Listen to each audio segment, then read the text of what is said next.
think it's always important to start with saying that I love and respect my dad very much, that you start to think about all the things about a person and forget about the most important fact, and that's how much they actually mean to you. So I think there's three things that really come to my mind the most about my dad. The first is that he was always very supportive. I don't ever remember him telling me I couldn't do anything or how I should do things or what I should do. And he isn't really the strong, silent type, but when it really mattered, he did hold his tongue and was just there for me. I did a few things in my life that would give any parent heartburn. I called him a week into my second semester of college and said, I quit, can you come get me? And I married a man I'd only known in person for 8 days. And of course, in these situations, he asked me a lot of good questions to make me think and try to see where I was coming from, but he didn't argue or condescend or give unsolicited advice. He was there. I guess he wanted me to find my own path and knowing me very well, that trying to guide me too much would probably cause me to get feisty and do the opposite. So he was firm and kept me in line, but like every daughter, I think probably says about her dad, he was really just a big softie. The second thing that comes to mind is that he has a great sense of humor that rubbed off on me. I think that's been one of the greatest gifts I've gotten from my dad. It's a tool that I have used a lot for managing stress and maintaining my sanity in life.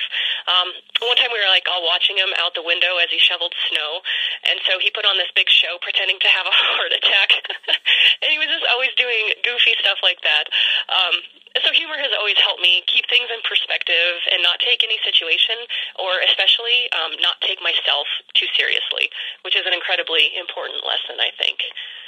And then the last thing that comes to mind especially is that my dad is a very hard worker that I hope rubbed off on me as well.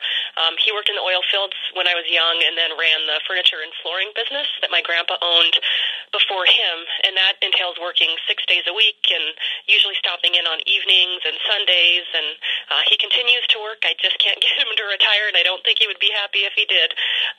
But hard work is a very important quality in a person to me, and I hope that was instilled in myself as well. And I always think of trying to emulate my dad's work ethic in my life.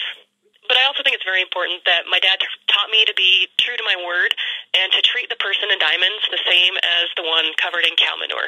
And you can learn something from everybody you meet in life. I like to believe that I turned out to be a well-rounded and good person, whatever that means. And I'm not sure what all goes into that. It's very complex, but my dad deserves a lot of the credit and taught me more than I can express or even know. So I only hope that my children grow up to be happy and fulfilled and can think of me like I think of my parents.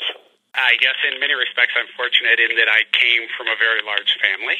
So I'm 8 out of 9 children. And although my father passed away while I was young, I was only 8 years old, he's lived on in family stories throughout the years, and obviously those values and the heritage on his side of the family has been passed on that way. And certainly that was a great influence on me growing up, and something that I truly do treasure.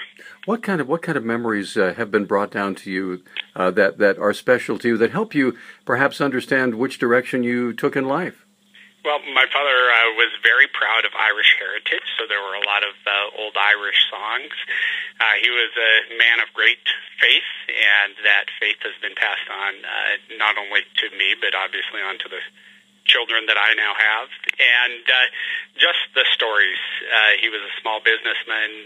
He had a very special place in his heart for Flathead Lake, and so that's something that we've always treasured, being able to live near and to enjoy that also. So those are the things I think that are primary for me.